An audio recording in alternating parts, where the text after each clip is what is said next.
Hang in there, Nicanor. It's about to get hot.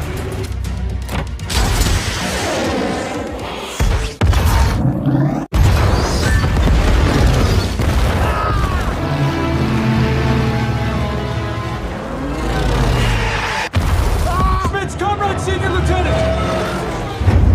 Messers on number 6. We're losing fuel. Preparing to land.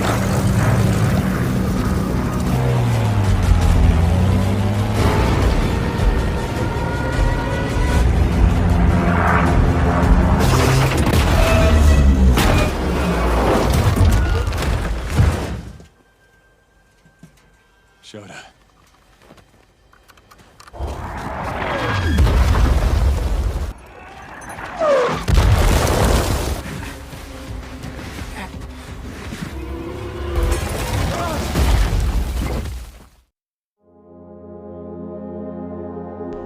Kisah luar biasa ini bermula pada November 1941 saat Perang Dunia Kedua di Moskow. Pada saat itu, Jerman terus menggempur pertahanan Uni Soviet. Seorang pilot Uni Soviet bernama Nikolai yang baru pulang bertugas tanpa sengaja melihat seorang wanita yang akan dirampok.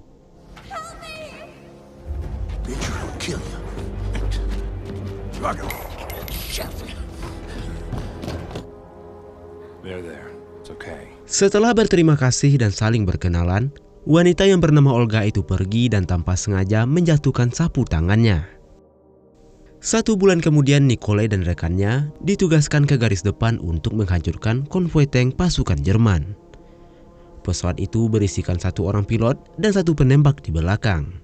Setelah beberapa saat kemudian konvoi itu pun mulai terlihat. Nikolai dan rekannya pun mulai melakukan penyerangan. Hang in there, Nicanor. It's about to get hot.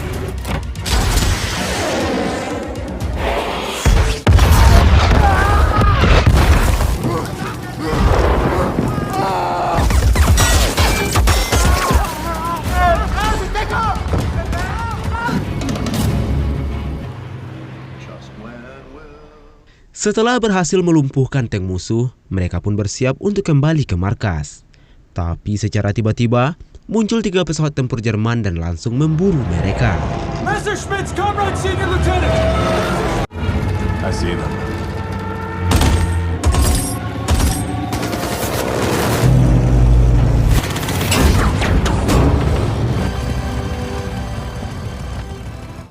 Tapi sayangnya, pesawat rekan Nikolai ditembak jatuh, dan kini pesawat Nikolai lah yang terus dikejar oleh pesawat Jerman.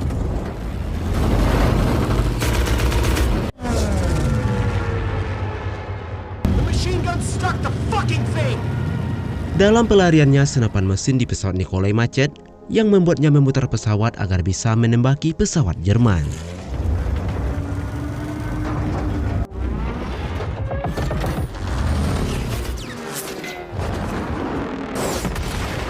Ia pun berhasil melumpuhkan 1 pesawat musuh, tapi sialnya pesawat Nikolai terkena tembakan yang membuat tangki bahan bakarnya bocor.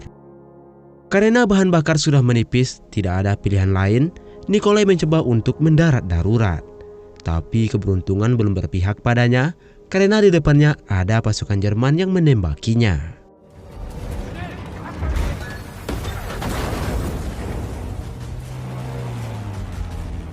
Nikolai terus berusaha menghindar dan mengarahkan pesawatnya ke dalam hutan. Sambil terus dikejar oleh 2 pesawat musuh, Nikolai pun mencoba mendaratkan pesawatnya. Hang in there, Shota.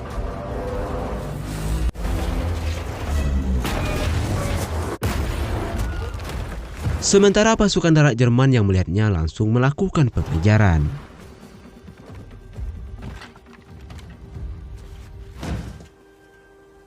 Beruntungnya mereka berhasil mendarat dengan selamat. Tapi saat akan keluar, rekan 1 pesawat Nikolai yang bernama Shota melihat pasukan Jerman yang sudah semakin dekat. Tanpa pikir panjang, ia pun langsung menembaki mereka.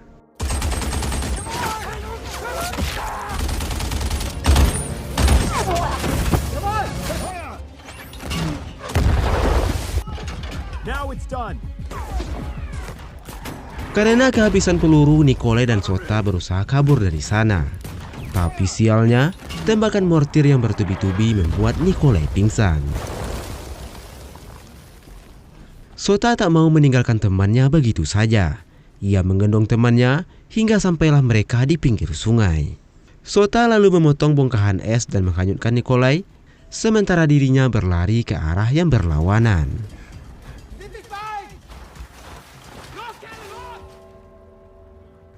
Selang beberapa saat, Nikolai yang pingsan akhirnya terbangun. Tapi saat itu, ia melihat dua orang tentara Jerman. Nikolai berusaha untuk kabur, namun tentara Jerman yang melihat keberadaannya langsung menembakinya.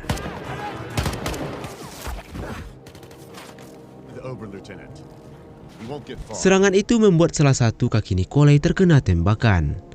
Walau dalam keadaan sakit, ia terus berlari ke dalam hutan.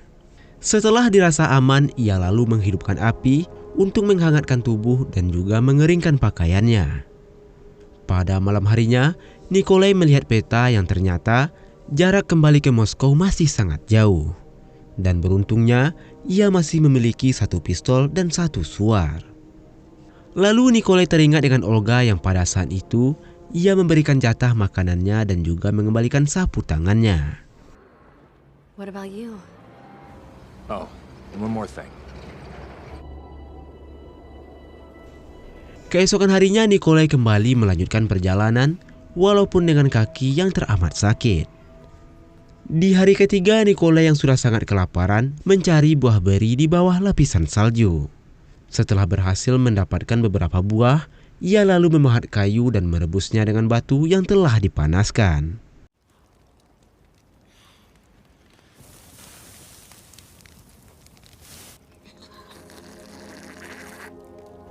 Malam harinya ketika ia sedang tidur, tiba-tiba ia terbangun karena ada yang mengawasinya. Nikolai bersiap dengan senjatanya yang ternyata itu adalah kawanan serigala dan langsung menyerangnya.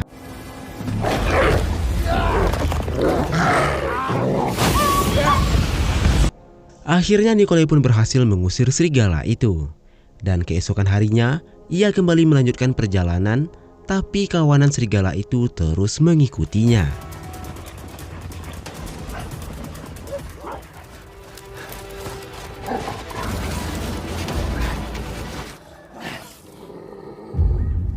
Hingga sampai di suatu tempat ia terpojok karena di depannya ada pasukan Jerman yang sedang berjaga.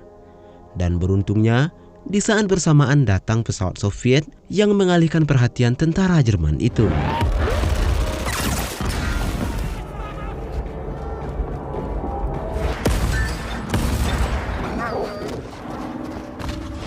Saat gencatan senjata, salah seorang tentara Jerman bersembunyi dan mendapati Nikolai di sana. Tanpa pikir panjang, Nikolai langsung menghabisinya.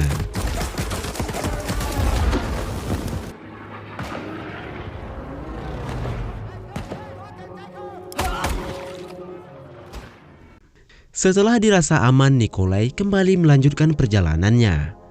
Selang beberapa saat kemudian, salah seorang letnan Jerman datang dan memeriksa para korban. Di sana ia melihat satu mayat yang tewas karena tembakan pistol. Ia sangat yakin kalau pelakunya adalah pilot Soviet yang jatuh, yaitu Nikolai. Yang rupanya letnan itu ditugaskan untuk memburu Nikolai. Sementara itu Nikolai yang sudah semakin jauh di dalam hutan, ia kembali teringat dengan Olga. Di saat itu Olga mengatakan kalau ia adalah seorang penyanyi teater. Setelah beristirahat, Nikolai kembali melanjutkan perjalanannya hingga sampailah di pinggir sungai. Di sungai itu, Nikolai berhasil menemukan seekor ikan yang telah membeku.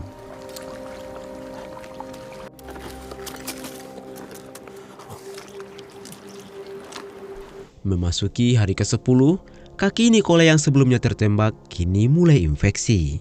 Ia terlihat sangat kesakitan dan mencoba menghilangkan sakitnya dengan menimbunnya pakai es.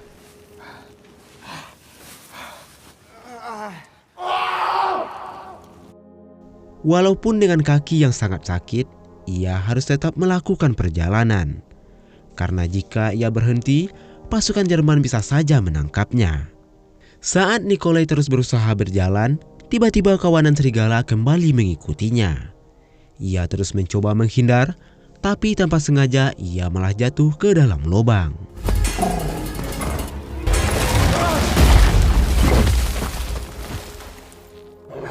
Beruntungnya saat jatuh ia tidak tertusuk oleh kayu.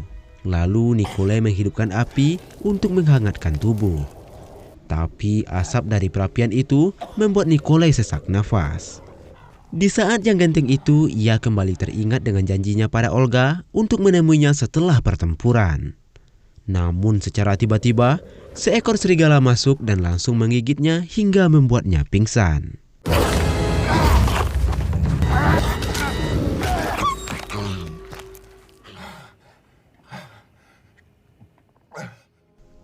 Saat tersadar, ia mendapati dirinya dibawa ke suatu tempat oleh seorang penduduk desa. Pria itu menutupi Nikolai dengan jerami dan membawanya ke rumahnya. Namun dalam perjalanan, 2 orang tentara Jerman mencegatnya. Where's your gun? Cheers. I'm a simple man. I don't have a gun. Tell him to scram. Setelah dibiarkan pergi, pria itu langsung membawa Nikolai masuk dan mengobatinya. Pria itu memiliki seorang anak laki-laki bernama Michael dan seorang menantu yang bernama Ignan yang merupakan seorang dokter. Mereka bersembunyi di ruangan bawah tanah untuk menghindari tentara Jerman. Ignan mengatakan kalau Nikolai harus segera dioperasi. Namun karena tidak ada peralatan, luka Nikolai hanya dibersihkan. Setelah membersihkan lukanya, sang ayah menugaskan Michael untuk membawa Nikolai ke Moskow. Namun secara tiba-tiba, mobil pasukan Jerman berhenti di depan rumah mereka. The Germans are here. Hey, blacksmith. Hair over. It's a bit bent. Motorbike. Pasukan Jerman itu memintanya untuk memperbaiki spare part mobilnya, yang ternyata pria tersebut adalah seorang pandai besi. Sementara itu, anak dan menantunya menyembunyikan Nikolai di ruangan bawah tanah. Tapi di saat bersamaan, Nikolai menggerang kesakitan yang membuat tentara Jerman itu menjadi curiga. Rats.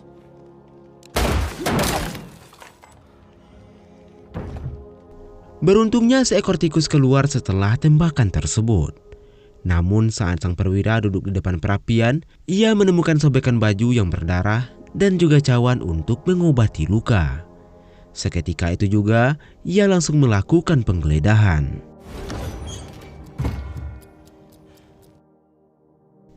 Beruntungnya Michael dan Ignan telah kabur dan membawa Nikolai ke dalam hutan. Tapi malangnya, ayah, ibu, dan istri Ignan dieksekusi karena telah menyembunyikan tentara Soviet dan juga membakar rumahnya. Keesokan harinya, perwira Jerman itu dan 2 prajuritnya mulai melakukan pengejaran. Sementara Ignan dan Michael terus masuk ke dalam hutan sambil menarik Nikolai. Dan tidak jauh di belakang, prajurit Jerman terus mengikuti jejak mereka. Beberapa saat kemudian, beruntungnya turun salju yang membuat jejak mereka tertutup. Sementara itu, Jerman yang mulai kehilangan jejak dan perwira Jerman itu memerintahkan anak buahnya untuk berpencar. Karena salju semakin lebat membuat jarak pandang menjadi terbatas, Ignan dan Michael meninggalkan Nikolai untuk mencari jalan selanjutnya. Sementara itu, perwira Jerman berhasil menemukan Nikolai yang sudah sekarat, namun saat didekati, Nikolai berhasil menghabisi perwira Jerman itu. Melihat perwira Jerman telah tewas, Michael langsung ketakutan dan kabur dari sana. Sementara Ignan terus melanjutkan perjalanannya tanpa Michael. Tapi beberapa saat kemudian, Michael tertangkap oleh tentara Jerman. Dan setelah diinterogasi, Michael pun langsung dieksekusi. Ignan terus melanjutkan perjalanan hingga sampai di suatu tempat, ia mendengar suara gencatan senjata. Ia berencana membawa Nikolai ke pasukan Soviet. Hingga di malam harinya, Ignan telah sampai di medan pertempuran. Ia merayap untuk menghindari tembakan dari tentara Jerman. Sambil terus bersembunyi, Ignan terus mencari posisi tentara Soviet.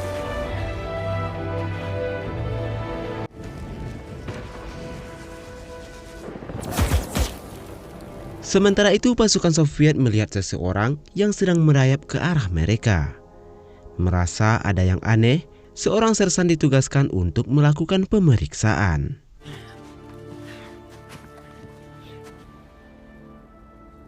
Dan selang beberapa saat kemudian, tentara Soviet berhasil membawa Ignan dan Nikolai menuju parit. Come on, help him in. I told you we'd make it. We need a medic here. Namun sayangnya, Ignan tertembak dan tewas di sana. Beberapa hari kemudian Nikolai dibawa ke rumah sakit Tentara Merah dan langsung dioperasi. Dan beberapa hari kemudian, Nikolai tersadar dari pingsannya. Suster mengatakan kalau Nikolai mengalami pneumonia bilateral dan pembekuan jaringan lunak. Di rumah sakit itu, Nikolai bersebelahan dengan seorang tentara yang tangannya telah diamputasi. Kemudian saat Nikolai menarik selimutnya, ternyata kedua kakinya telah diamputasi. Rekan di sebelahnya mengatakan kalau Nikolai beruntung masih bisa hidup. Dan ia juga mengatakan agar Nikolai bisa bersabar. Walaupun dirinya berhasil selamat, ia tidak tenang dan kepikiran dengan rekan satu pesawatnya. Dan ia juga memimpikan sang kekasih, yaitu Olga. Di suatu hari petugas pos datang dan memberikan sebuah kertas pada tiap pasien untuk menulis surat pada keluarga masing-masing. Namun Nikolai yang berencana mengirim surat pada Olga, ia tak sanggup menceritakan kondisinya saat ini. Sementara itu Olga terus memeriksa kotak suratnya, berharap ada surat dari Nikolai. Olga sangat khawatir jika terjadi sesuatu pada Nikolai. Singkat cerita, pada bulan Mei tahun 1942, suster memberikan sepasang kaki palsu untuk Nikolai. Tapi Nikolai yang putus asa tidak memperdulikannya dan membiarkan kaki palsu itu. Di saat bersamaan diadakan pertunjukan menyanyi di hadapan para pasien, Nikolai mendengar nama Olga yang ternyata salah satu penyanyi itu adalah Olga. Mendengar suara kekasihnya, Nikolai yang sudah sangat rindu memaksakan diri untuk memakai kaki palsunya. And I share this heart. And I are predestined to meet. Namun ia terjatuh. Ia merayap untuk mendekati jendela untuk melihat wanita yang sangat dicintainya. Akhirnya setelah sekian lamanya, ia kembali bisa melihat Olga, namun ia malu untuk menemui Olga dengan kondisinya saat ini. Keesokan harinya Nikolai mulai semangat berlatih untuk memakai kaki palsunya. Ia terus berusaha mencoba walaupun dengan rasa yang sangat sakit.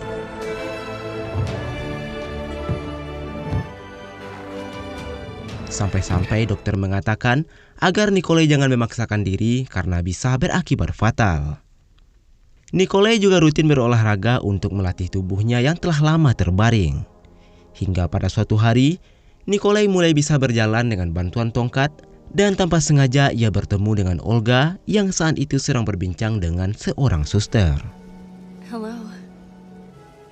So then how come and you're here? Merasa telah diabaikan, Olga yang sakit hati pergi meninggalkan Nikolai.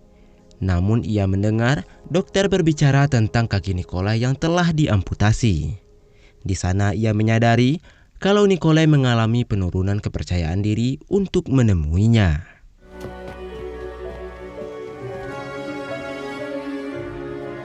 Selang beberapa bulan kemudian, Nikolai yang sudah pensiun, kini sudah menjalin rumah tangga dengan Olga.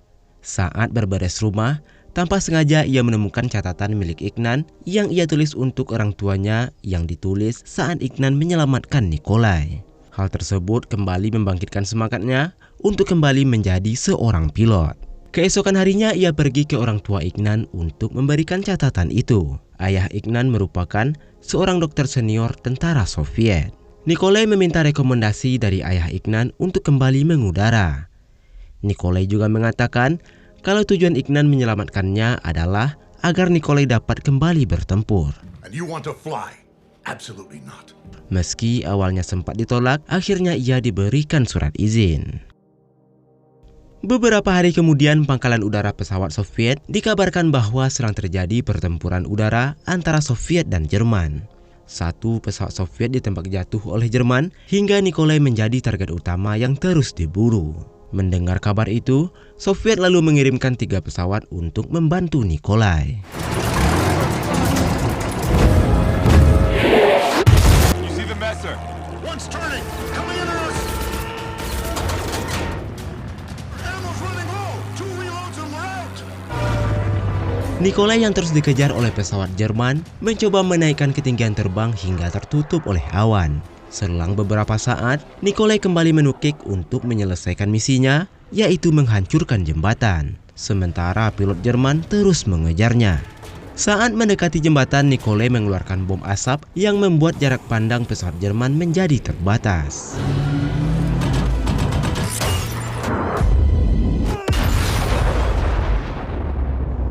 Akhirnya Nikolai berhasil menyelesaikan misi dan juga menghancurkan pesawat Jerman. Dan beberapa saat kemudian, 3 pesawat bantuan datang dan mengawal Nikolai untuk kembali ke pangkalan udara.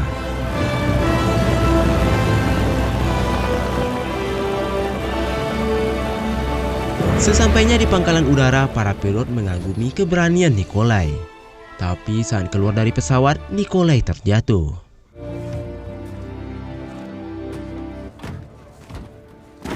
Melihat itu, para pilot beranggapan kalau Nikolai sedang mabuk. Setelah dijelaskan kalau Nikolai memakai kaki palsu, seluruh prajurit pun lalu memberikan hormat. Hasn't got any. They're prosthetic.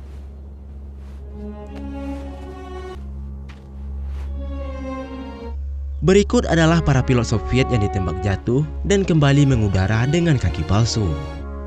Nah, menurutmu, apa pesan moral yang kamu dapat dari kisah ini? Silahkan tuliskan di kolom komentar. Akhir kata saya ucapkan terima kasih. Sampai jumpa di video selanjutnya dan wassalamualaikum warahmatullahi wabarakatuh.